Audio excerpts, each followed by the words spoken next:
The snow fell in thick curtains across the Rocky Mountain Pass, each flake a whisper of death for anyone caught unprepared. Ayanna pressed herself against the rocky overhang, her fingers numb despite being wrapped in the tattered remains of her doe-skin dress. 3 days since she'd fled the reservation. 3 days since she'd watched the soldiers drag her younger brother away in chains for a crime he didn't commit. 3 days without food. Her hand trembled as she pulled the small medicine pouch from around her neck, her grandmother's gift, beaded with turquoise and silver, worth enough to buy passage to the nearest town. Maybe enough for bread, maybe enough to survive another week while she figured out how to free her brother. The leather cord caught on her tangled black hair as she lifted it over her head, and for a moment, she simply stared at it. This was all she had left of her family. Before we continue with Ayanna's desperate journey, I'd love to ask you to take a moment to subscribe to the channel and give this video a like. Your support is incredibly important to us and motivates us to bring you more quality stories like this one. I'm curious, where are you listening from right now? Please let me know in the comments. The crack of a branch made her freeze. Through the veil of snow emerged a figure so massive, he seemed carved from the mountain itself. 6.5 feet of solid muscle moved with surprising grace through the drifts, his bearskin coat doing little to hide the powerful build beneath. A thick beard covered his jaw, but his eyes, pale blue like glacial ice, held none of the cruelty she'd learned to expect from white men. "That won't buy you much out here," his voice rumbled, deep as distant thunder. He nodded at the pouch clutched in her frozen fingers. "And you'd be dead before you reached anywhere to spend it." Ayanna lifted her chin, forcing strength into her voice despite her chattering teeth. "Then I will die with dignity. I need nothing from you." The mountain man studied her for a long moment, taking in the bruises on her wrists where she'd broken free from the reservation guards, the hollow of her cheeks, the fierce pride burning in her dark eyes despite her obvious desperation. Something shifted in his expression, recognition perhaps of a fellow survivor. "Name's Caleb Morrison," he said, shrugging the pack off his broad shoulders, "and you're standing on my trap line. Got a cabin about 2 miles west. Fire's warm. Got venison stew that's been simmering since morning." He paused, his gaze steady and honest. "Keep your pouch. What I need isn't something you can buy." "What do you want from me?"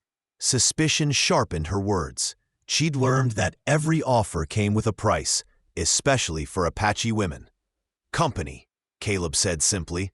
"Been alone on this mountain for 3 winters. Could use someone who knows which plants won't poison me and how to properly cure a hide. You look like you could use a place where nobody's hunting you." He started walking, then glanced back. "But if you'd rather freeze with your pride intact, that's your choice. I don't force anybody to do anything." Ayanna watched his broad back disappear into the swirling snow. Every instinct screamed not to trust him, but her grandmother had taught her to read signs, and something in this strange white man's eyes reminded her of the old warriors, men who'd seen too much death to waste time on lies. She followed. The cabin materialized through the storm like a promise. Solid logs chinked with clay, smoke rising from a stone chimney, warm light glowing through oiled hide windows. Inside, the heat hit her like a physical force.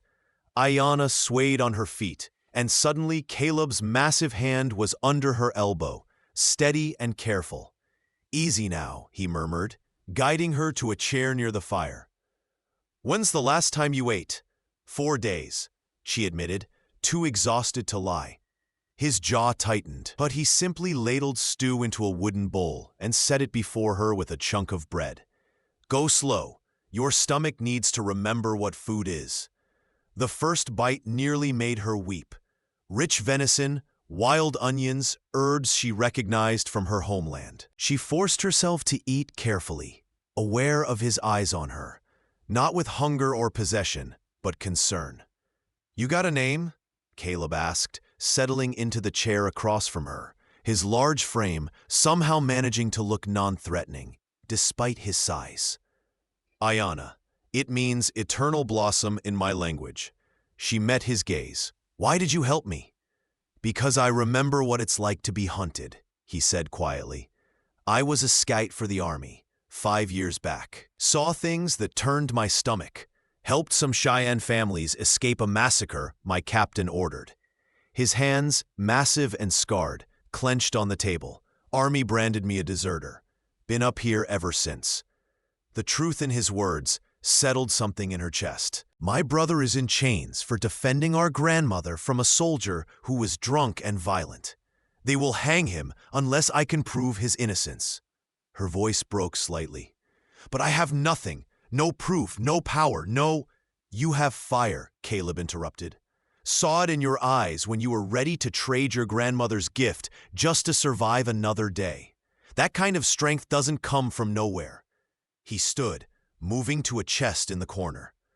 I've got some connections. Traders, a sympathetic lawyer in Denver. Might take time, but we can figure this out. Why? Because nobody helped me when I needed it. Had to claw my way to survival alone. If I can spare someone else that pain, might balance the scales a bit. The weeks that followed fell into a rhythm as natural as breathing. Caleb taught her to shoot his rifle, his large hands gentle as he corrected her stance. Breathe out slow, squeeze, don't pull, he'd murmur, standing close enough that she could feel his warmth against her back. Ayana showed him which roots to dig for winter, how to make poultices from pine sap, the Apache way of tracking game through snow. In the evenings, they'd sit by the fire, and slowly their stories emerged. Caleb spoke of his childhood in Missouri, a father who'd beaten him bloody for showing kindness to a Cherokee family. Left home at 14, he said, staring into the flames. Figured the army would make me into something better. Instead, it showed me how cruel men can be when they stop seeing others as human. Ayana told him of her mother's death during the long walk, her father's murder by bounty hunters who claimed Apache scalps for gold. My grandmother raised us, taught us to be proud even when they tried to break us in their schools. She died last winter, and my brother and I only had each other. Her voice cracked. He is all I have left. Not all, Caleb said softly, and when she looked up, his blue eyes held something that made her breath catch. You got me now, for whatever that's worth. The first snow of December brought wounded deer stumbling into their clearing, an arrow in its flank, but not one of Caleb's. He grabbed his rifle. Hunters. Close. They tracked the blood trail for an hour before finding the hunting party. 3 rough men arguing over whose arrow had hit the buck. One of them spotted Ayana, and his eyes went predatory. Well, look at this. A savage and her pet bear, he sneered. That's a pretty Apache girl. Bet the army's still paying bounty for runaways. Caleb moved in front of her, his presence suddenly menacing. She's under my protection. You want to claim otherwise? You'll have to go through me. The leader laughed, his hand dropping to his revolver. Big man, but you're outnumbered. Maybe we take you both in. Deserters probably worth more than the girl anyway. The violence erupted fast. The leader drew, but Caleb was faster. His knife buried in the man's shoulder before the gun cleared leather. The second hunter lunged, and Ayana didn't think, just reacted. Her grandmother's skinning knife, always at her belt, flashed in the winter sun. The man screamed, clutching his sliced arm. The third hunter ran. We have to leave, Ayana said urgently, already moving. He'll bring others. No, Caleb's voice was iron. I'm done running. This is my mountain. Let them come. But 3 days later, they came indeed. 6 men, heavily armed, led by a railroad agent who wanted Caleb's land for a new route. The siege began at dawn. Bullets splintered the logs as Ayana loaded rifles, her hands steady despite her racing heart. Caleb fired from the window, his accuracy devastating. I count 6, he growled. They'll try to burn us out after dark. Then we go to them first, Ayana said. She'd been watching the tree line, seeing patterns the white men didn't know to hide. There's a gully behind the big pine. I can circle around, come at them from behind. Absolutely not. I am not asking permission. She cut him off, her eyes blazing. My grandmother was a warrior. My mother survived the long walk. I am Apache. This is what we do. Something fierce and proud flashed in Caleb's eyes. Together then, we do this together. They move through the twilight like smoke. Ayanna leading with the grace of her ancestors, Caleb following with surprising stealth for his size. The hired guns never saw them coming. Ayanna's arrow took down the lookout silently. Caleb's massive frame crashed into two men, his fists like hammers. The railroad agent reached for his gun, but Ayanna was there, her knife at his throat. You leave this mountain, she hissed. You tell everyone that Caleb Morrison's land is protected by the spirits and by Apache steel. You come back, and the crows will feast on your eyes. The man's face went white. He'd heard the stories, knew what Apache women were capable of. We're gone. We're gone. In the aftermath, as they stumbled back to the cabin, Caleb suddenly collapsed. Ayanna saw the blood then, dark and spreading across his side, where a bullet had grazed between his ribs. "Why didn't you say something?" she cried, helping him inside. "Didn't want you to worry," he mumbled, his face pale. "Had to make sure you were safe first." "Stubborn fool," she whispered, but her hands were gentle as she cut away his shirt. The wound was deep but clean. She worked through the night, using every healing technique her grandmother had taught her. Yarrow to stop bleeding, willow bark tea for fever, prayers to the mountain spirits. Caleb drifted in and out of consciousness, and in his delirium, he spoke truths he'd kept locked away. "Don't leave," he murmured, his large hand finding hers.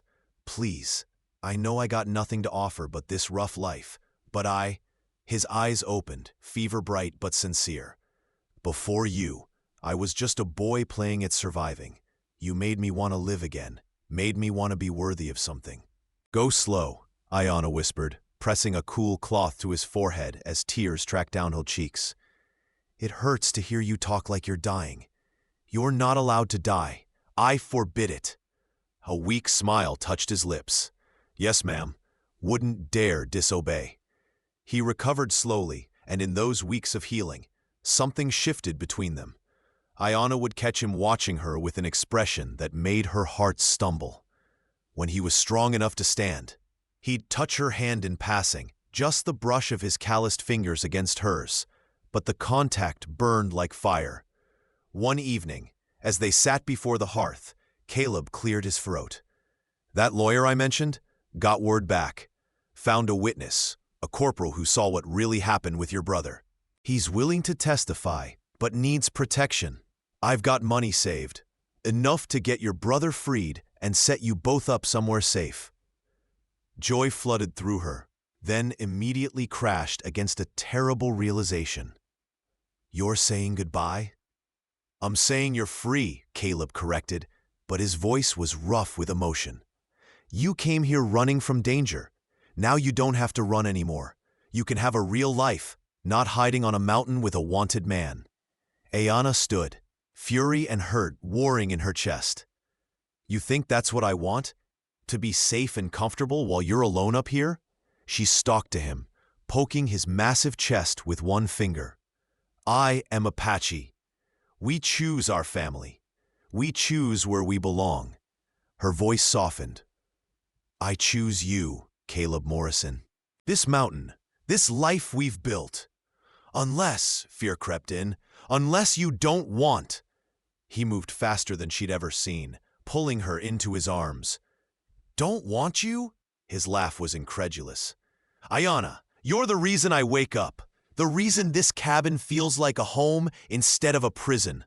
I dream about you, about us, but I'm a deserter with a price on my head, and you deserve—" "I deserve to choose," she interrupted, "and I choose this.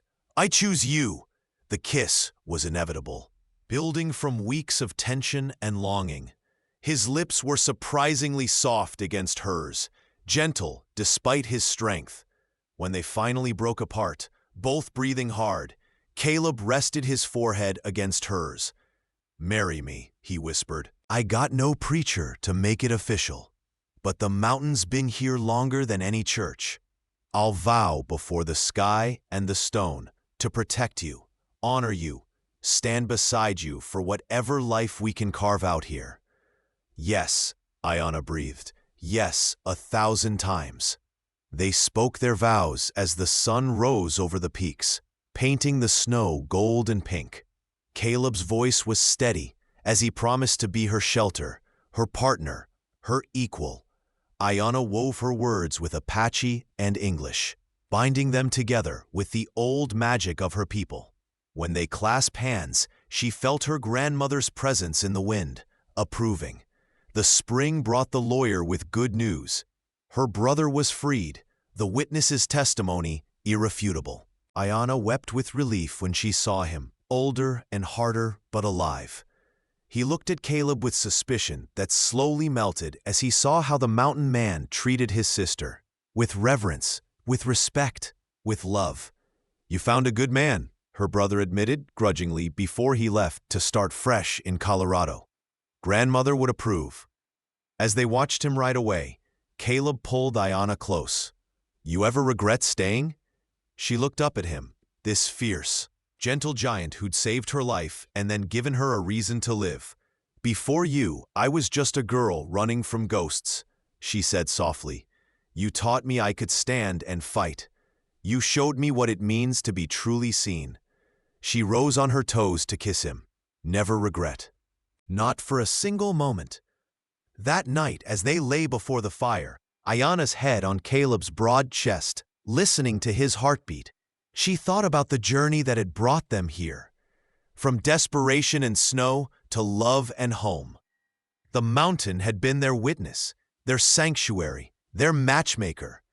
"Before you, I was just a boy," Caleb suddenly rumbled, his voice thick with emotion. He lifted himself up on one elbow to look down at her, firelight dancing across his scarred features. "A boy running from who I was, hiding from what I'd seen. But you," his large hand cupped her face with infinite tenderness, "you made me into a man who fights, a man who loves, a man who knows what's worth dying for, and more importantly, what's worth living for." His eyes glistened. "The mountain man they might call me, but I roar in gratitude for the Apache woman who saw something worth saving in a broken soldier. You are my purpose, Ayana, my redemption, my home." Tears spilled down her cheeks as she pulled him down for a kiss that held all the words they didn't need to speak.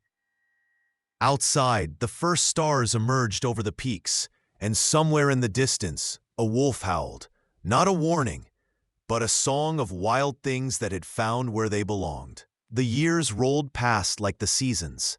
They built additions to the cabin as their family grew. 2 sons who had their father's size and their mother's clever eyes. A daughter who could track like a ghost and shoot like her papa. Caleb's name was eventually cleared by a sympathetic governor who learned the truth about the massacre. But they never left the mountain. "This is where we became us," Ayana would say, watching her children play in the meadow where she'd once stumbled through snow, dying and desperate. And Caleb, silver threading through his beard now, would pull her close and kiss her temple. "Best decision I ever made, helping a stubborn Apache woman who was too proud to ask for help. Best decision I ever made," she'd counter, "was following a gentle giant who saw me as a person when the world saw me as prey." Their love became legend among the trappers and traders, the mountain man and his Apache wife, who'd carved out a kingdom in the high peaks, where all were welcome, regardless of color or past, as long as they came in peace. The cabin grew into a trading post, then a small settlement where outcasts found family and the broken found healing. But through it all, on quiet nights, you could still find them by their fireplace. Caleb's large frame wrapped around Ayana's smaller one, her fingers tracing the scars on his hands as he murmured Apache words she'd taught him, mixing them with English endearments. They'd found each other in the snow and the desperation. They'd built a love that could withstand sieges and storms, distance and danger. And if you asked either of them what their secret was, they'd share a knowing look and say the same thing. We chose each other. Every single day, we choose each other. The mountain remembered. The wind carried their story. And under the vast western sky, their love endured. Fierce as Apache steel, steady as mountain stone, eternal as the peaks themselves. The Winter of Wolves. The winter of 1872 arrived early and merciless, bringing with it challenges that would test everything Caleb and Ayanna had built together. Their first son, born the previous spring, was barely 9 months old when the blizzards began in earnest. Little Dakota, named for Ayanna's father, had his mother's dark eyes and his father's already impressive size. Ayanna sat by the window, nursing Dakota, while watching the snow pile higher against the cabin walls. "The drifts are above the windows now," she murmured, concern threading through her voice. "We'll be snowed in for weeks." Caleb looked up from where he was reinforcing the doorframe. Even after 2 years of marriage, the sight of her with their child made his chest tighten with a love so fierce it sometimes frightened him. "We've got enough supplies. I made sure of it." He crossed to her, his calloused hand gentle as he stroked Dakota's tiny fist. "Remember what you told me about Apache winters in the high country? That we survive because we prepare, and we prepare because we refuse to let the cold win," she recited, smiling slightly. "Exactly." He kissed her forehead. "We'll be fine." But the storm had other plans. On the 4th night, the howling changed. No longer just wind, but wolves. A massive pack, driven down from the highest peaks by starvation, had caught the scent of their livestock. Caleb grabbed his rifle as the terrified bleating of their goats echoed through the storm. "Stay inside. Bar the door." "No." Ayanna's voice was steel. She handed Dakota to him instead. "You stay with our son. I know wolves. I know how they hunt, how they think. My grandmother taught me." Before he could argue, she'd slipped into her thick furs and was checking her weapons: bow, arrows, her grandfather's old rifle. "I am Apache, remember? We don't hide from predators. We become the greater predator." Something in her eyes reminded him of the fierce woman he'd found in the snow 3 years ago, and he knew arguing would waste precious time. "Together then," he said, the word that had become their vow. He fashioned a sling to carry Dakota against his chest, protected by his massive coat. "We do this together." They emerged into a nightmare of white and shadow. Yellow eyes gleamed in the darkness. At least 20 wolves, maybe more. The alpha, a massive gray beast with scars across its muzzle, stood on the roof of the goat pen, asserting dominance.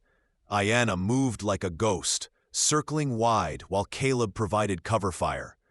She'd learned that wolves respected strength, but feared cunning. She began to sing, an old Apache hunting song that mimicked the warning calls of a cougar. The wolves' ears flattened, confusion rippling through the pack. Caleb watched in awe as his wife became something primal and powerful. She wasn't just defending livestock. She was challenging the alpha for territory. When the great wolf leaped at her, she didn't run. She stood her ground, firing a shot that purposely missed, a warning. The alpha understood. This human female was no prey. This was another apex predator. The standoff lasted hours, with Ayanna maintaining her position between the pack and their home, singing her warning songs, firing occasional shots that said, "I could kill you, but I'm giving you the chance to leave." Finally, as dawn broke, the alpha turned and led his pack back into the mountains. They would find easier prey. Caleb found Ayanna, collapsed in the snow, exhausted but triumphant. He scooped her up with one arm, Dakota still sleeping peacefully against his chest, and carried her inside. "You're incredible," he breathed, settling her by the fire. "Terrifying and incredible." She managed a tired smile. I told you, Apache women are warriors too. That night, as they lay together with Dakota between them, Caleb traced her face in the firelight. I learn something new about you every day. Something that makes me love you more. And I learned that the gentle giant who saved me in the snow has the patience of a saint, she teased. Not every man could let his wife face down wolves while he protects their child. You're not property, he said softly, echoing words he'd spoken years ago. You're my partner, my equal. I trust you to do what you do best, just like you trust me. Together, she whispered, kissing him. Always together. The railroad's return. Spring brought new challenges. The railroad company hadn't forgotten about Caleb's mountain, and this time they came with lawyers and land deeds instead of guns. A well-dressed man named Augustus Pembroke arrived with a surveying team and a document claiming the territorial government had sold the land rights.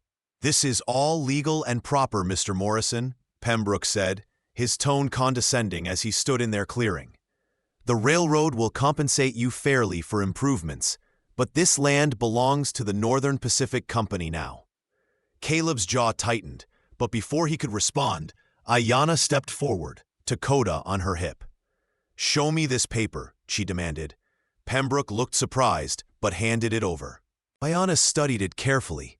Caleb had spent the past 2 years teaching her to read English, and she'd proven an apt student. Her eyes narrowed. This deed describes land 15 miles east of here, she said calmly. The coordinates are wrong. This, she gestured around them, is still public domain. My husband filed a proper homestead claim 3 years ago. The land is ours. Pembroke's face reddened. A savage can't read legal documents. This savage reads 4 languages. Ayanna interrupted, her voice cutting. Apache, Spanish, English, and enough Latin to know you're trying to cheat us. My husband also taught me that fraud is a federal crime. She stepped closer, and something dangerous flashed in her eyes. Now you have a choice. Leave peacefully, or I ride to Denver and explain to a federal judge how the Northern Pacific Railroad Company attempted to steal land using falsified documents. I wonder how that would affect your stock prices. Caleb had never been more aroused or impressed in his life. He stepped beside his wife, his massive presence adding weight to her threat. You heard the lady. Get off our mountain. The surveying team left within the hour. That evening, as they celebrated their victory with venison roast and wild berry wine, Caleb pulled Ayanna into his lap.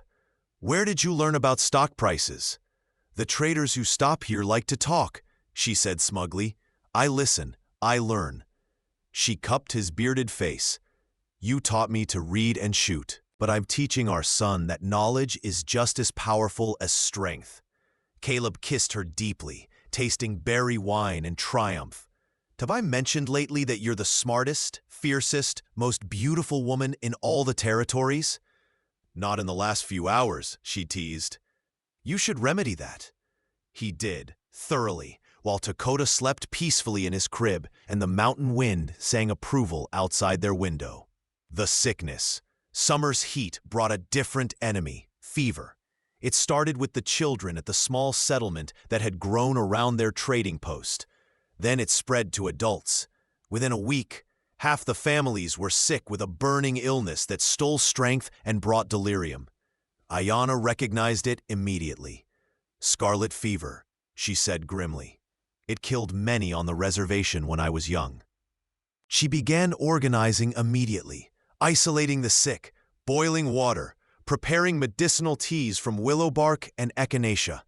Caleb worked beside her day and night, his strength allowing him to carry water, chop wood for the constant fires needed to boil instruments, and help hold down delirious patients, while Ayanna worked her healing magic.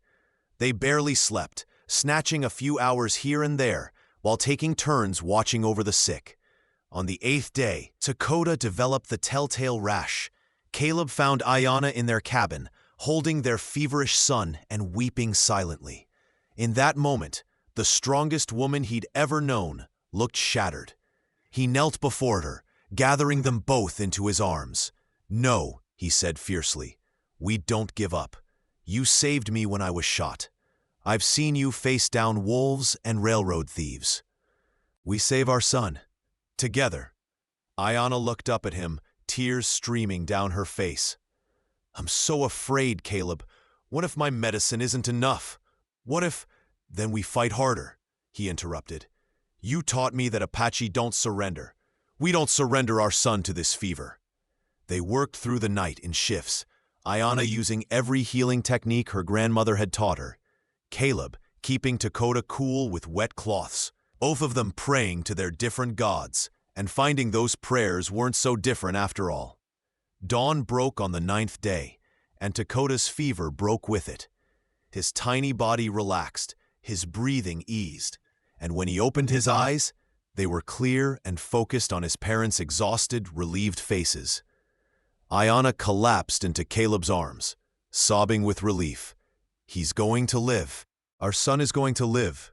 Because he has his mother's strength," Caleb murmured, holding both of them, "and her stubbornness." Within 2 weeks, the fever had passed through the settlement. They lost 3 people, all elderly, but the children survived, thanks largely to Ayanna's tireless care and knowledge of healing herbs. The grateful families began calling her Medicine Woman, a title she wore with pride. One evening, as they finally had time to simply exist together, Caleb watched Ayanna rock their sleeping son. "You know what I realized during all this?" he asked softly. "What?" "That you don't just heal bodies, you heal communities. You took a bunch of outcasts and loners and turned them into a family that looks out for each other." He moved behind her, wrapping his arms around them both. "You're building something here. Something important." "We're building it," she corrected. "I am the medicine, but you are the foundation. You're the one who makes everyone feel safe enough to stay, to invest, to call this place home." "Before you, I was just a boy," Caleb whispered, repeating the words that had become his truth. "You made me into someone who could be a father, a protector, a man worthy of being called husband to someone as magnificent as you." Ayanna turned in his embrace, careful not to wake Dakota. "And you made me into someone who believes in tomorrow, who knows that love doesn't make you weak, it makes you invincible." They kissed softly as the sunset painted the mountains gold, their son sleeping peacefully between them. And outside their window, the settlement they'd built together prepared for another peaceful night under the vast western sky. The Apache raiders, the autumn of their 4th year together, brought unexpected visitors, a band of Apache warriors fleeing from the army after a skirmish near the Arizona border.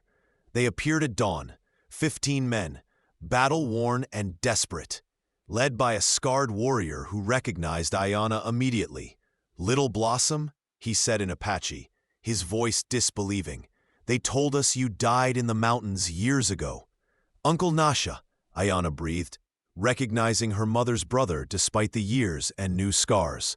She ran to him, embracing him fiercely while speaking rapidly in her native tongue. Caleb moved to her side, Dakota in his arms, watching the warriors with cautious respect. He didn't understand the words, but he understood the situation. These men were hunted, and his wife had just offered them sanctuary. Nasha's eyes narrowed as he studied Caleb. "This is the white man you chose? The mountain man the traders speak of?" "This is my husband," Ayanna said firmly, switching to English so Caleb would understand. "And this is his mountain, his home. But it's also mine, and I offer you shelter, uncle, all of you." "The army is only days behind us," Nasha warned. "We bring danger to your door. Then we'll face it together," Caleb said in halting Apache, words Ayanna had taught him. "Family is family, regardless of blood. You're welcome here." The next few days were tense. Caleb opened his trading post to the warriors, sharing food and supplies while they recovered their strength. He listened as Nasha told stories of the continuing wars in the South, of families torn apart, of the relentless push westward that destroyed everything in its path. You could stay, Ayana suggested one evening. Help us build something here, a place where Apache and white can coexist, where the old ways aren't forgotten.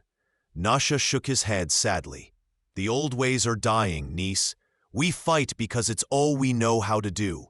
But you, he looked around the thriving settlement, at the mixed families that had found peace here. You're building the future, a better one than we dreamed. When the army arrived, it was Captain James Thornton, a man Caleb knew from his scouting days, one of the few officers who'd spoken out against massacres. Caleb met him at the edge of the settlement, unarmed but unmovable. "I can't let you take them, Jim," Caleb said quietly. "They came here for sanctuary, not to raid or kill. They're done fighting." Thornton studied the settlement, the mixed families, the children playing together regardless of color, the obvious prosperity and peace. His gaze landed on Ayana, standing on the porch with Dakota, her chin raised defiantly, and understanding dawned. "The Apache woman the reports mentioned," Thornton said. "She's yours?" "She's her own," Caleb corrected. "But yes, she's my wife, the mother of my son, and these warriors are her family." Thornton was quiet for a long moment. Then he sighed. "I saw 15 warriors enter this settlement. When I search, I'll find supplies were stolen from your trading post, and the thieves escaped north into Canada." He met Caleb's eyes meaningfully. "But I'm a thorough man. Such a search will take several days. Shame if the thieves had a head start." "Shame indeed," Caleb agreed, understanding perfectly. That night, Nasha prepared to leave with his warriors, now supplied for the journey north where some Apache bands had found refuge. He embraced Ayana one last time. "You have found a good man, niece, one who sees you as the warriors of our people, equal, fierce, worthy of standing beside rather than behind." He turned to Caleb, speaking carefully in English. "I was wrong to doubt. You honor her, and in doing so, you honor us all." "I learn from her every day," Caleb replied simply. "She made me into someone worth honoring." As they watched the warriors disappear into the northern passes, Ayana leaned against Caleb's chest. "You risked everything for them, for my family." "They're our family now," he corrected. "And this mountain has taught me something important. When you build your home on solid ground, you can afford to keep the door open for those who need shelter." "Before you, I was just a girl," Ayana said softly, echoing his words with her own truth. "A girl who believed survival was the best she could hope for. But you showed me that we can do more than survive. We can create something beautiful, something lasting." Caleb turned her in his arms, this fierce Apache woman who'd become his whole world. "Together," he whispered, the word that held all their promises. "Together," she agreed, rising on her toes to kiss him as the first snow of the season began to fall, blessing their mountain home and the family, both blood and chosen, that had flourished there. The second child. By their 5th year together, the settlement had grown to nearly 50 people, a true community with a school, a proper trading post, and even a small church that welcomed all faiths. Ayana was pregnant again, her belly round with their second child, and Dakota had become a wild, energetic 3-year-old who followed his father everywhere. "Papa, I want to help," Dakota called, watching Caleb repair the barn roof. "You can help by staying on the ground where your mama can see you," Caleb called back, grinning at his son's pout. Ayana watched from the garden, her hand resting on her swollen belly. This pregnancy had been harder than the first. She tired easily, her ankles swelled, and the baby sat heavy and low. But she'd never been happier. Their life had become everything she'd never dared to dream. The labor began on a crisp October morning. Caleb sent Dakota to stay with the neighbors and settled in to help his wife through the birth. He'd assisted with dozens of animal births. But this was different. This was Ayana, the woman who was his entire world, and seeing her in pain made him feel helpless. "I'm here," he murmured, holding her hand through the contractions. "I've got you. You're the strongest person I know." Tell that to your daughter, who seems determined to break me in half, Ayanna panted, managing a weak smile. Daughter? Caleb's heart swelled. You think it's a girl? I know it's a girl, and she has your stubbornness. The labor was long and difficult. By midnight, Ayanna was exhausted, her strength fading. The midwife from the settlement looked worried, whispering about the baby being positioned wrong. Caleb felt panic rising. He couldn't lose her. Not Ayanna, not the woman who'd given him everything. Listen to me, he said fiercely, cupping her face so she had to meet his eyes. You don't give up. We faced wolves and fever and the whole damn world trying to tear us apart. This baby is ours, our love, our hope, our future. You bring her into this world, you hear me? Because I need you both. His voice broke, I need my family whole. Something fierce sparked in Ayanna's exhausted eyes. With a warrior's cry that echoed her ancestors, she pushed with everything she had left. And finally, the baby emerged, a tiny, perfect girl with a shock of black hair and lungs that could wake the dead. Natty, Ayanna whispered, the Apache word for wise one, as Caleb placed their daughter in her arms. Her name is Natty. Caleb looked at his wife, holding their newborn daughter, and felt something break open in his chest. Before you, I was just a boy, he said, tears streaming down his bearded face. But you made me a father, a husband, a man who knows what it means to love so deeply it hurts. He kissed her forehead gently. Thank you. Thank you for this family, this life, this miracle. Thank you for seeing me, Ayanna replied softly, exhausted but radiant. For seeing a frightened girl in the snow and choosing to see her strength instead of her desperation. For loving me enough to let me be myself, Apache warrior, healer, mother, wife, all of it. As dawn broke over the mountains, Dakota was brought in to meet his sister. He looked at the tiny bundle with suspicion. She's awful small, Papa. She'll grow, Caleb assured him, pulling his son onto his lap while Ayanna nursed Natty. And you'll help teach her everything, how to track, how to be brave, how to be kind. Like you and Mama teach me? Exactly like that. The family sat together as the sun rose, and Caleb marveled at the journey that had brought them here. From a desperate woman in a snowstorm to this, a thriving home, 2 beautiful children, a love that had weathered every storm.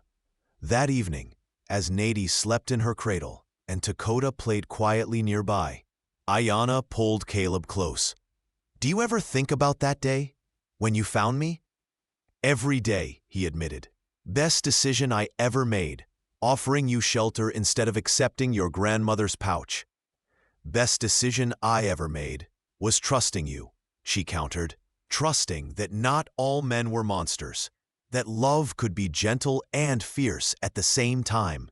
They kissed softly, a promise renewed, of partnership, of respect, of a love that had been forged in hardship and tempered in joy. Outside, the mountains stood eternal, keeping watch over the family that had claimed it. And in the settlement below, lanterns began to light as their community prepared for another peaceful night, built on the foundation of 2 people who'd chosen each other when the world said they shouldn't. Together, they'd created more than a home.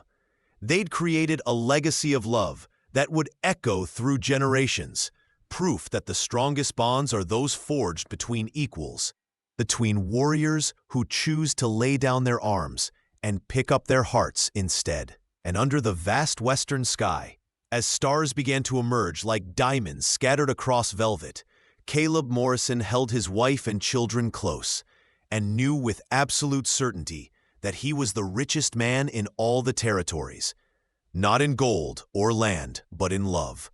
The kind of love that survives anything. The kind of love that changes the world, one family at a time. Thank you so much for listening to this story. I'd love to know where you're enjoying this tale from. Are you listening at home, during your commute, or perhaps while working? Please subscribe to the From Wild West channel and share your thoughts in the comments below. What did you think of Caleb and Ayanna's journey? Did their love story touch your heart the way it touched mine in the writing? Your feedback means the world to us and helps us create more stories that celebrate the strength, courage, and enduring power of love in the wild frontier. Until next time, may you find your own mountain to call home.